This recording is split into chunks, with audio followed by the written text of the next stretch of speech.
Hi students, happy morning to all. Today classல வந்து modal verbs பத்தி பார்க்கலாம். I will blank this tomorrow. Do வந்து பார்த்தீங்கன்னா verb 1, did verb 2, doing verb ing. So இப்போ இங்கே keyword வந்து பார்த்தீங்கன்னா will வந்தாலும் சரி ஷெல் வந்தாலும் சரி நம்ம வந்து verb 1 தான் வந்து ஆட் பண்ணுறோம். ஸோ இப்போ verb 1 வந்து do. I will do this tomorrow.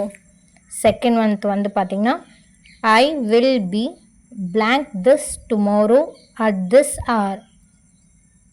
do வந்து verb 1, did வந்து verb 2, doing வந்து ing verb. இங்கே கீவேர்டு வந்து பார்த்திங்கன்னா will be. will plus be வந்தாலும் சரி shall plus be வந்தாலும் சரி verb plus ing தான் வந்து ஆட் பண்ணுவோம். ஸோ அப்போ doing. I will be doing this tomorrow at this